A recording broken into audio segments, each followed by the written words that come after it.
from KSAT 12, the Nightbeat starts right now. A manhunt is over, but the mystery still remains. What we know about a situation that started in San Antonio but ended miles away in Castroville.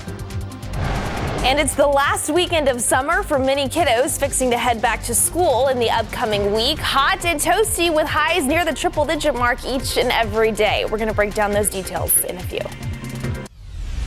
But first, a trove of video, audio, and documents now public related to the city of Uvalde's investigation into the tragedy at Robb Elementary. Their release today comes nearly 2 years after a lawsuit was filed by a group of media outlets, including KSAT, seeking information under the Texas Open Records Act. A team of KSAT journalists spent the whole day pouring through the video and audio and reading all the documents attached in that release.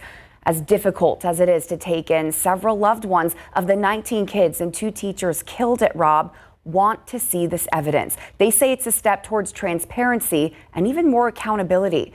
2 family members tell the Night Team's Daniela Ibarra they hope others take the time to see it too.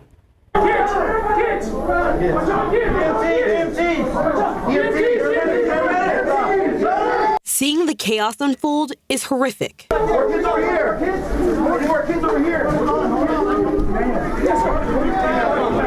For the first time, we're seeing the moments officers breached classrooms at Robb Elementary. They're not afraid of the shooter, they're afraid of the weapon. It happened more than 70 minutes after a gunman entered the school and opened fire. 19 kids and 2 teachers died that day, including Jesse Rizzo's 9-year-old niece, Jackie Cáceres. I mentioned you're almost speechless, and at a loss of words, to be honest with you. He spent the past few hours seeing the dozens of texts and emails sent to city leaders.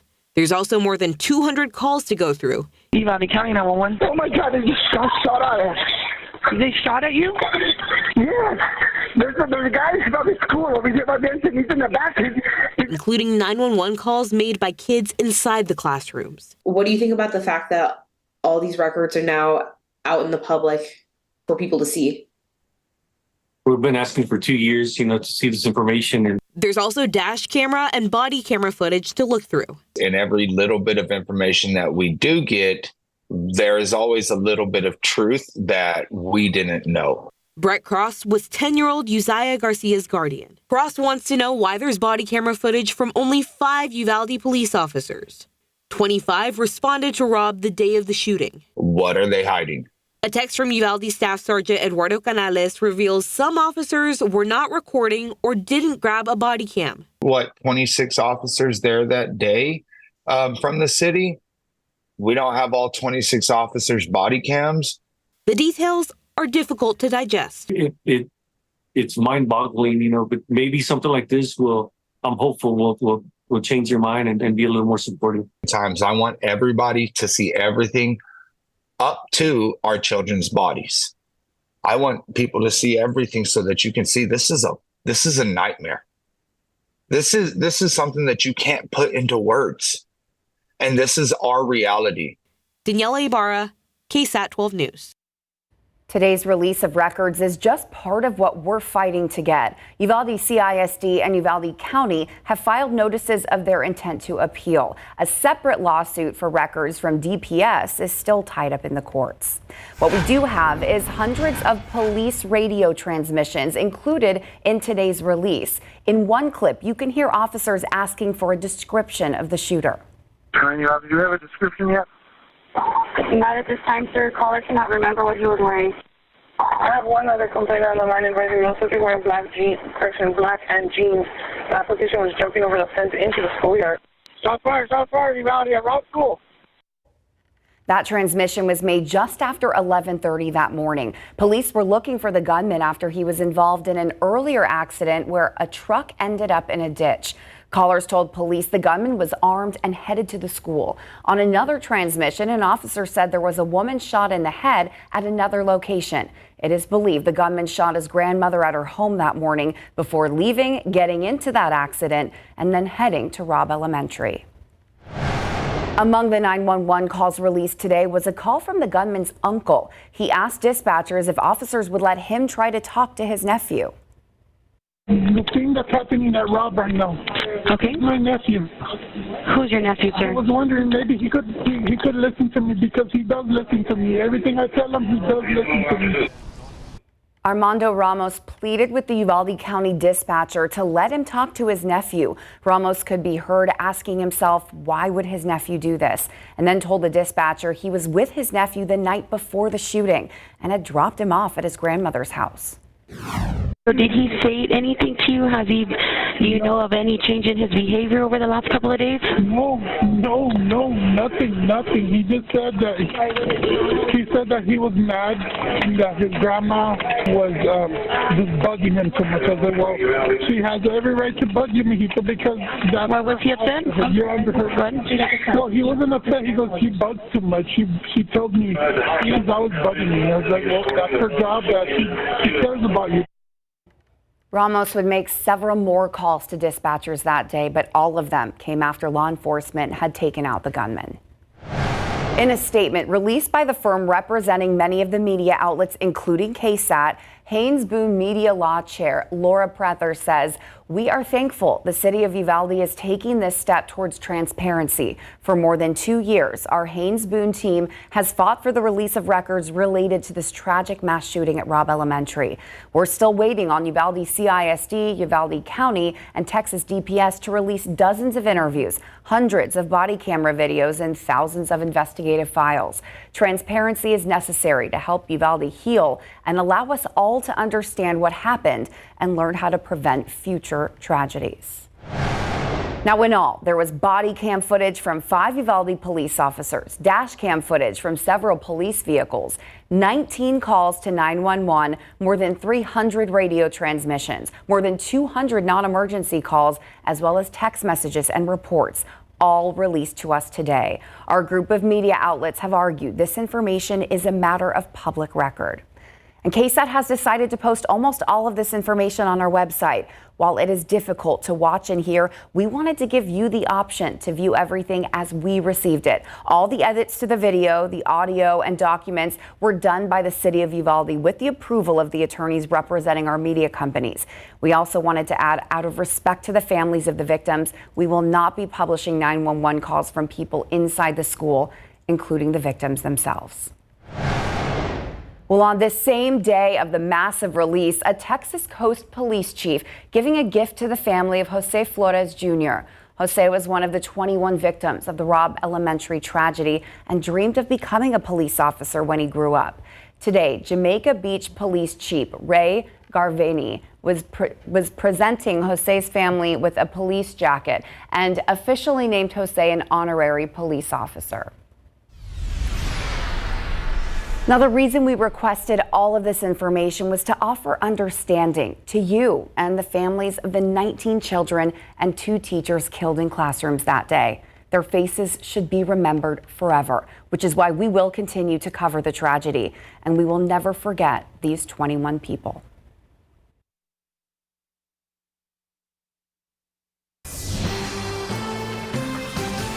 A multi-county manhunt is over after an armed robbery suspect led several agencies on a chase from San Antonio all the way to Castroville. Eric Rodriguez was arrested this evening, hours after allegedly he robbed someone in San Antonio. Medina County Sheriff Randy Brown told KSAT Rodriguez drove on Highway 90 to Castroville, where he wrecked his car and ran away from officers. Texas DPS and Castroville police joined SAPD and Medina County deputies in that manhunt and eventually found him inside a shed in Castroville neighborhood. We were the only camera to be there to get this footage. We still don't know much about the armed robbery that sparked this chase or the extent of the charges that Rodriguez will be facing. Also this afternoon, a man fighting for his life in the hospital after he was shot in the head. Police responded to that call on Pasadena Street around 3 p.m. and that's just near I-10 and West Hildebrand. Right now, there's no suspect information to report, and we don't have any idea what led up to the violence. Well, it has been 1 week since 18-year-old Shane Irwin was killed in a motorcycle crash. The night team Zaria Oates was there when his friends and family went on a ride to remember his life. Motorcycles and love. He just loved to live life. These are the people who made Shane Irwin the person he was. They came together to celebrate his life.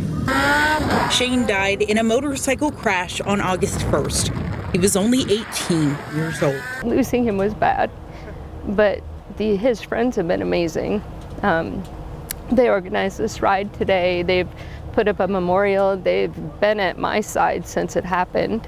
We just thought we'd just put something together for him, just something in his honor, because we love the kid. Shane's mom tells me he loved motorcycles and his friends.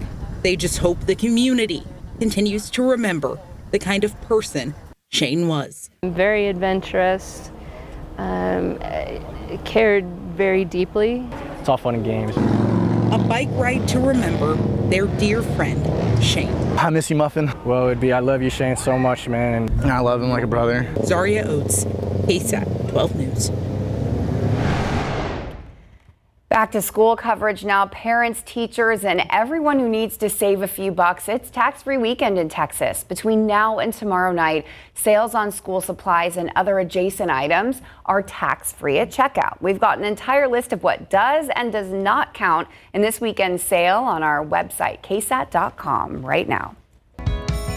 And parents, taking advantage of tax-free weekend isn't the only way you can save on going back to school. There are all kinds of backpack giveaways and events in the Alamo City as kids prepare to go back to class. So scan that QR code on your screen right now to find more information about that and an entire slew of other back to school information. It's under our back to school tab on our website, KSAT.com. All right, Court. Speaking of which, 87 degrees right now, but I know this weekend being the last weekend of summer for a lot of kiddos. This morning, my advice to everybody was if you are planning on being outside today, do it by a body of water, keep the sunscreen handy. It was a very hot start to the weekend. We thought we were clever in going out and taking a walk early. It was only 9.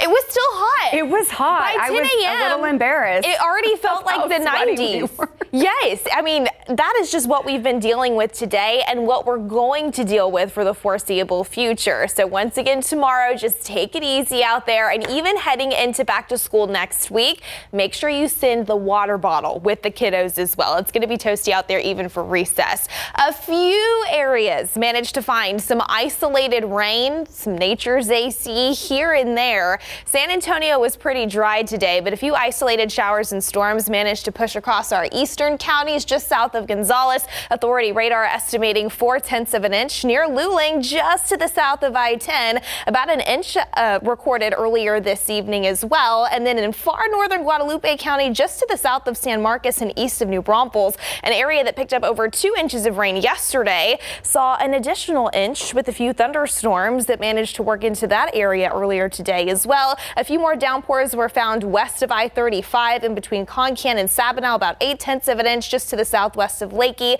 Another inch of needed rain was recorded. Wish we could have found some of that here in the Alamo City, but at least some folks were able to tap into some of that activity because you can see, looking ahead to the back half of the weekend and even into next week, minus a 10% chance for a stray shower on Tuesday. We are looking to be very dry here in South Central Texas, all thanks to high pressure moving back in. So that starts tomorrow. It is going to be a hot end to the weekend. Highs near 100 degrees across a good chunk of the area. Factor in the moisture. It's going to feel closer to 105 for a few hours in the afternoon. In terms of our overall weather pattern, our heat high is going to be the main controlling feature of our weather pattern here at home. So that just means into next week, dry and hot. Daily afternoon temperatures near or in the triple digits. So let's go ahead and time it out. 87 right now here in San Antonio. Humidity is there, so it feels like 95 still this 10 p.m. hour. First thing tomorrow morning, we're going to start off with partly cloudy skies, 78 degrees by 7 a.m.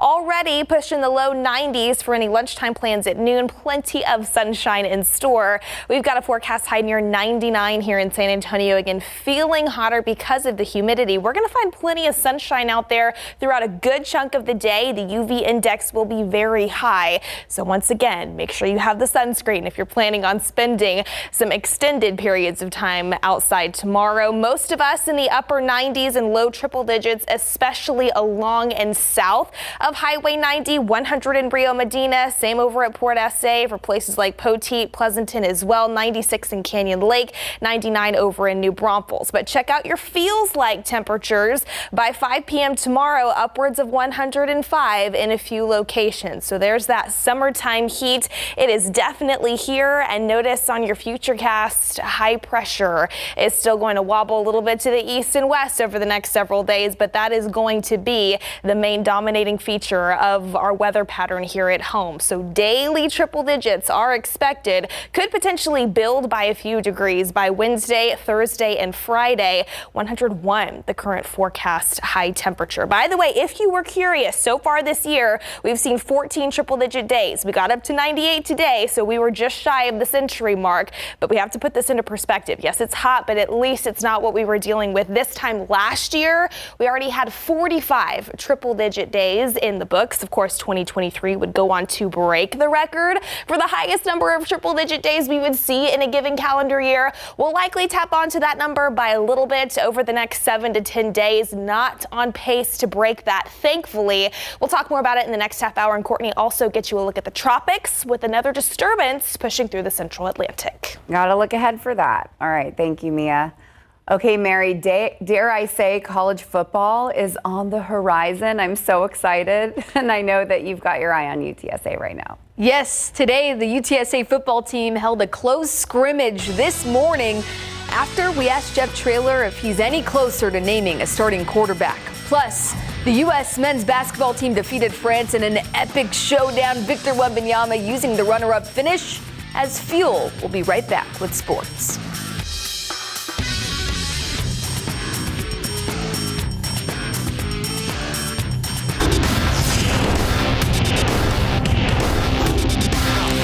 Stroud to the air, open is Dell, breaks a tackle, Tank Dell, sheds a second, touchdown Houston. We got a glimpse of what's in store in 2024 for the Houston Texans and their offense in C.J. Stroud's sophomore season coming up in Big Board Sports. You can feel the shift in energy as we get closer to the football season. The UTSA Roadrunners are in their first fall camp post Frank Harris. But due to a couple of injuries Harris dealt with last season, we got a small sample of what could be the program's next QB1. There are two promising gunslingers, Owen McCown, who led UTSA to its first bowl game victory last season, and Eddie Lee Marburger. This morning, the Roadrunners held a closed full-team scrimmage. And the big question, has Jeff Traylor identified a starting quarterback? No, we don't. I've got two really good ones. I feel really good about both those kids. I mean, if you're at the scrimmage, both of them can get us down the field. We can score both those guys. The other three are progressing and becoming good, but I know I've got two really good ones, and I feel great about them. And if I had to put either one of them out there, I would not blink. And we have. We've been successful with both those kids. It's possible we'll have to wait on that intel until the Roadrunners season opener against Kennesaw State, August 31st. What a treat we all witnessed this afternoon. The U.S. men's basketball team won its fifth straight gold medal, defeating France, who was led by 20-year-old Victor Wembanyama, 98-87. It was a tight contest throughout the first half. Four-time NBA champion Steph Curry knocked down 8 3-pointers, 4 of which came in the final minutes, capping off Curry's first ever Olympics with a vintage performance that left the host nation heartbroken. Wembanyama was emotional after the game. The Spurs star played great, finishing with 26 points, and he remains confident that his time to win gold is coming. The U.S. also collected gold in women's soccer and earned more gold on the track. The U.S. has 122 total medals, including 38 won behind China. Tank is tough, pound for pound, one of the toughest guys on our team. Resilient, you can't deny it, just pure, just born God-given talent, but also just like hard work. You can see, the work that he puts in day out, and every time he touches field, you see it. C.J. Stroud and the Houston Texans proved victorious over the Steelers in Pittsburgh yesterday. In the first quarter, Stroud threaded a pass to Dell. Dell broke a couple of tackles on his way into the end zone for a 34-yard touchdown. Dell had 708 yards receiving before a season-ending leg injury last year. He was also wounded in a Florida restaurant shooting this offseason, so it's great seeing the 24-year-old back and making big plays. When you think about players who have endured major injuries in pro sports, some overcome the adversity. Others never return to their original form or become injury prone. Think Robert Griffin III. But in quarterback Trey Lance's case, when he went down with the season-ending knee injury in his second year in the league, his former team quickly found his replacement, and Lance would never see another opportunity to start in the NFL. Fast forward to now, the NDSU product will make his preseason debut in a Dallas uniform tomorrow, hoping to win the backup QB battle over Cooper Rush. You ever think about what might have been if I didn't get hurt? You didn't draft Purdy and all those kinds of things. You don't? No, I really don't. No, I believe everything works out exactly how it's supposed to. I know I've said that to you guys before, but that's the truth. I believe I'm right where I'm supposed to be. I'm very, try to live in the present one day at a time, take it one meeting, one practice, one walkthrough at a time, and I think that's, control what I can control. The Cowboys and Rams kick off tomorrow at 3:30 for their first preseason game. We'll have the highlights on instant replay. And stay with us later in the show. We'll take you front and center to the ISD Hall of Fame induction ceremony. We're also hanging out with the Marion High School football team. That and more. Football on all levels. I'm so excited. Yes. It's back. Mia's excited too. We just got it. There we go. Here's louder. Yay. We'll be right back. Tonight we are rolling out episode 2 of Your Voice South Texas. This time we're going east to Seguin in Guadalupe County. Usually the area leans conservative, but like many parts of Texas, it's also grown in the last 5 years, which could explain why the people you're about to meet have a range of differing political opinions on everything from abortion rights to the economy. Confession, I love Seguin. This is one of my favorite places in South Texas to visit for 2 reasons. One, it's just beautiful. I love historic homes, and when you're driving into town, you realize that Seguin is pretty spread out, but there are a number of historic homes here, beautiful Victorian homes that have been well preserved. So you just get that sense that this is an area that very much values its place in history. And number 2, the people. You're about to meet them. We're here at Pecan Town Books and Brews in downtown Seguin, a really nice place. It's sort of a bookstore and also a cafe, and I'm really excited for you to come in and meet the people of Seguin.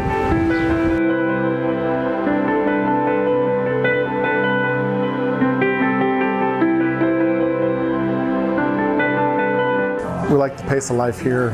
People are friendly.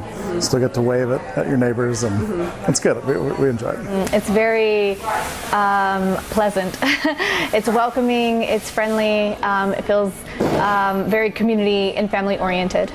You worry about the future. When you think about a lot of the issues affecting people, what are the things that you worry about?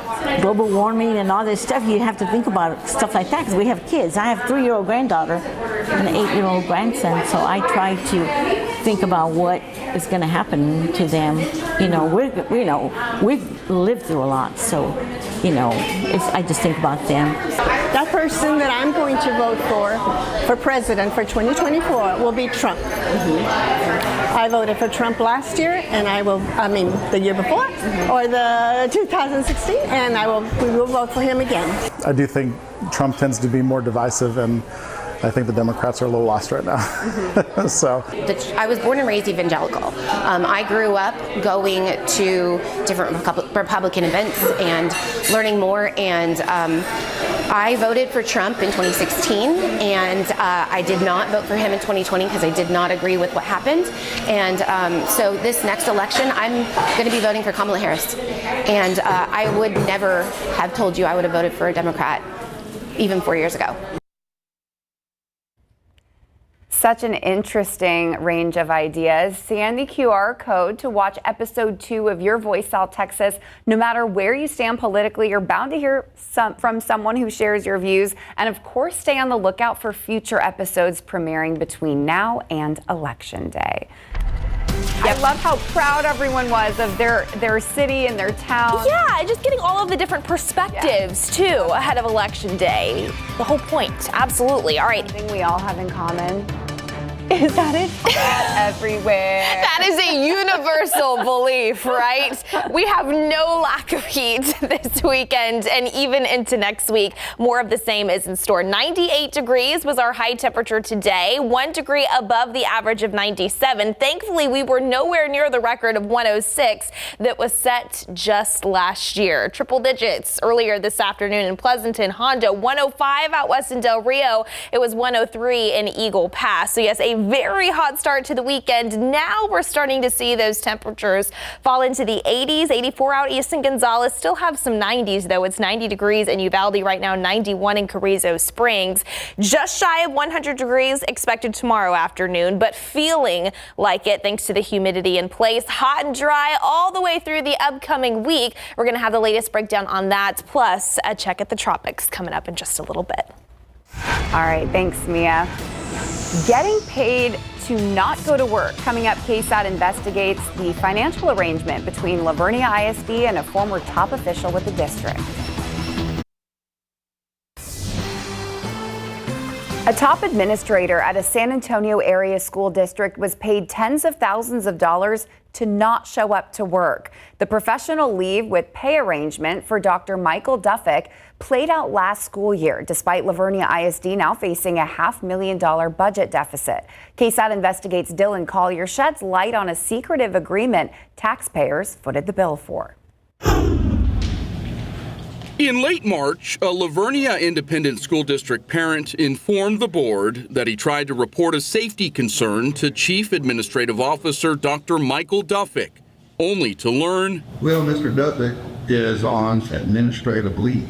In fact, by the time the meeting took place, so we're here. Duffick had already been on professional administrative leave with pay for more than 3 months, and more than a month earlier had informed the district he was stepping down. Duffick's February 9th resignation letter confirmed he would remain on the payroll, however, through the end of April. According to calculations based off his 6-figure annual salary, Duffick was paid nearly $41,000 while on leave. Duffick on leave in Vernia ISD for months has taken steps to keep that information from coming out publicly. This resignation and release agreement offers at least one clue. It was signed by Duffick and Vernia Superintendent Dr. Hensley Cohn in February and states that any allegations of misconduct related to Duffick's separation of employment would be removed from his personnel files and kept in a sealed file marked confidential. This confidential file was not included in the batch of records provided to KSAT after a state attorney general ruling in June. And an attorney for the district told KSAT we would have to file yet another request if we wanted it, starting the process all over again. It's unusual to partition personnel files this way because at the end of the day, portions of those personnel files are public. Mark Anthony Sanchez is an attorney not involved in this situation. He has represented at least a dozen ISDs in college districts. My customary approach to public sector clients is to treat requests transparently, to give them their plain meaning, and if it is public, release it. It is a serious issue when the district is essentially giving away public monies and receiving nothing in return. Vernia's superintendent declined a request to be interviewed about the decision to continue paying Duffick while on leave for well over 4 months. In an interview with KSAT in the fall of 2020, Cohn told us, quote, whether we like it or not, we have to tell the story for what it is and be completely honest, whether it's about finances or what a teacher did or what a superintendent did. It's about communicating. Duffick's personnel file included a 2-page recommendation letter written by Cohn the same day the resignation and release agreement was signed, in which the superintendent highlighted Duffick's many accomplishments and wrote he played an essential role in the district's latest bond. Now we know he's gone. We sweep it under the rug. We move on. That's kind of how things been handled. For KSAT Investigates, I'm Dylan Collier. Now, Dr. Duffick did not respond to a request for comment. He was promoted to Chief Administrative Officer after previously serving as the district's Director of Safety and Security. Vernia officials have asked the AG's office to now block the release of Duffick's personal files they mark confidential. A spokeswoman confirmed Vernia ISD enters the fall semester with a budget shortfall of just under $560,000. Right now, just scan the QR code on your screen to read KSAT Investigates' full investigation into the Vernia ISD. You can also find the story at ksat.com.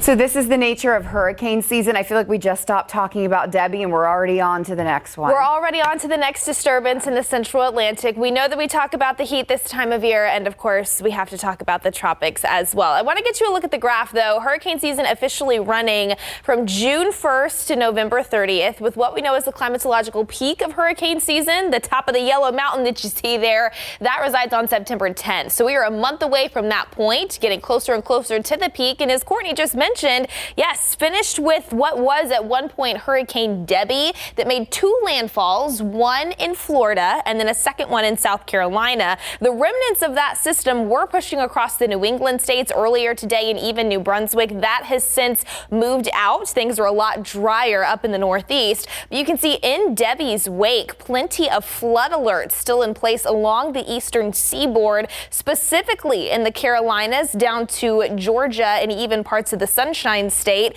And this is why. Take a look at the rainfall accumulation since Sunday. Wilmington, almost 11 inches of rain from Debbie, almost 13 inches of rain in Charleston, South Carolina, about 11 inches in Savannah, Georgia. So multiple flooding issues and even some tornadoes were reported as Debbie did move north. Now, again, that system is pretty much moved out, and now our eyes turn to the central Atlantic. This cluster of activity that you see moving west is the disturbance that the National Hurricane Center has its eyes on, now giving it, as of the Saturday evening update, a 90% likely chance that this develops into our next tropical system over the next 7 days as it moves closer to the Lesser Antilles and eventually into the Caribbean. Now, what we've seen with the guidance today and over the past several days, pretty consistent in suggesting that this system is going to take a turn more to the north and move into the western Atlantic. As of right now,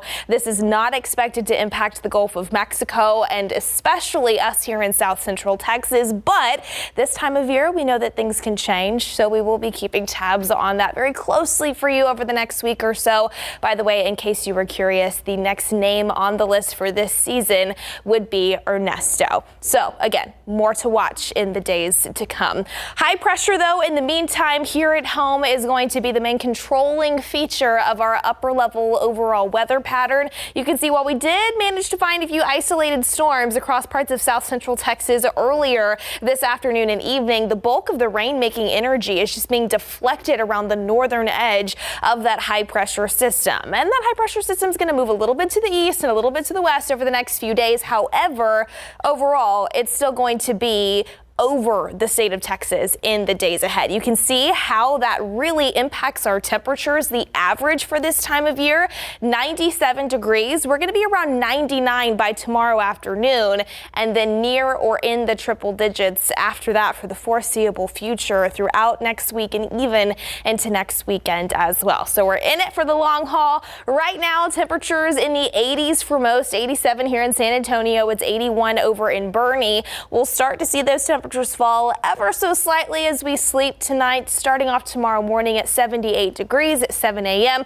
Partly cloudy skies to kick off our Sunday. Plenty of sunshine, though, by lunchtime and into the afternoon. 94 by 1 p.m. There's that forecast high of 99, feeling closer to 104 to even 105 in a few locations. So yes, a very hot stretch of days expected here in San Antonio. Cannot stress this enough with the kiddos heading back to school this week. week, especially for those at the bus stop, getting home. Just make sure that they are prepared for all of that heat. Now we're getting acclimated to it again after seeing a nice break in some of those hot temperatures back in late July. Are we getting acclimated? We have no choice. You did say 105, so I'm going to move on from that. I don't like that. What I do like, Mary, is a really cool incident with a local Hall of Fame. Yes, there are some remarkable individuals who were inducted into this year's SAISD Athletic Hall of Fame. More from today's ceremony coming up, and we'll get you caught up on the Marion football team as the high school football season nears when we come back. Welcome back. Inside the Alamo Convocation Center this afternoon was the 10th annual SAISD Hall of Fame induction. The 2024 class includes the late, great John Mule Miles, who hit 11 home runs in 11 straight games in the Negro Leagues, a Major League Baseball record. Fox Tech alum Terry Diana Acosta, who is currently in Paris serving as the athletic trainer for the USA Women's Basketball national team in the Olympics. Edison grad Wade Key, who played for the Philadelphia Eagles. Lanier's own Orlando Mendez Valdez, best known for his international basketball career. And last but not least, the 1979 Wheatley, aka Brackenridge football team, who brought the city a championship. It must feel pretty great to be a Hall of Famer. I can't take that in right now. You know, I don't know how to feel. It's exciting. It's I'm kind of scared, I guess, we think, because you're a Hall of Famer now. You're like, I saw a lot of guys said, man, what happened to your hair? Did you dye it white? My hair's natural, so I messed around with them a lot on that. To see them now and to see them finally seeing themselves not as players, but enshrined players, I think that means a lot to me. Finally, they are getting their dream come true. Driving up, seeing how many cars are here, I had no expectations, and I got to get nervous. So I start having that feeling before a game. Just to be here, it's speechless. I just try to soak it all in today. Man, that's special. You can find more information on the inductees on KSAT.com in local sports.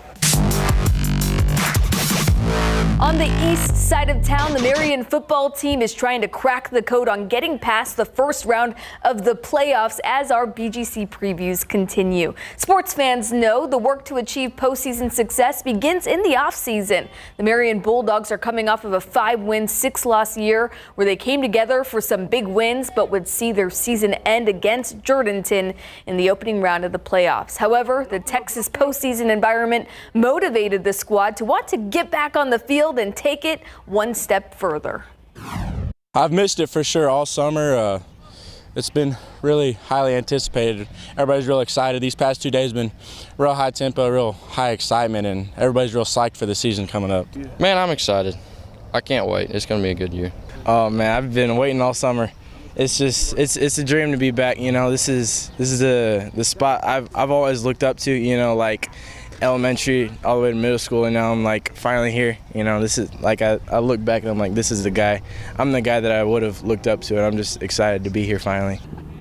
Wow. The Bulldogs opened their 2024 campaign August 30th versus Stockdale under the Friday night lights. All right, let's check out some scores. Yordan Alvarez hit 2 home runs to lift the Astros past Boston 5-4. Houston goes for the sweep tomorrow at 12:35. Texas and New York split their doubleheader rubber match. It goes down tomorrow also at 12:35. SAFC earns a point on the road tonight with the scoreless draw against the Pittsburgh Riverhounds SC. Pittsburgh had the advantage in shots 15-5. I really loved those interviews with our local players talking about just the gratitude that they have to be back on the field. We love to see that. You could see their love and passion for the game. Can't wait to watch them play, all of them. Football's back. Yes. Okay, thanks so much, Mary. We'll be right back. All right, so we know that it's going to be hot over the next several days. Something else I did want to mention, the Perseid meteor shower peaks tomorrow night and Monday night. Best time to look would be around midnight through daybreak, away from city lights. It's possible you could see upwards of 50 to 80 meteors per hour. Again, we'll keep you posted, especially by this time tomorrow. Minimal clouds, Courtney, so that would be good too. Oh, that would be. Okay, we already know the drill since the eclipse. There you go. The country. Thanks for watching, and we'll see you tomorrow.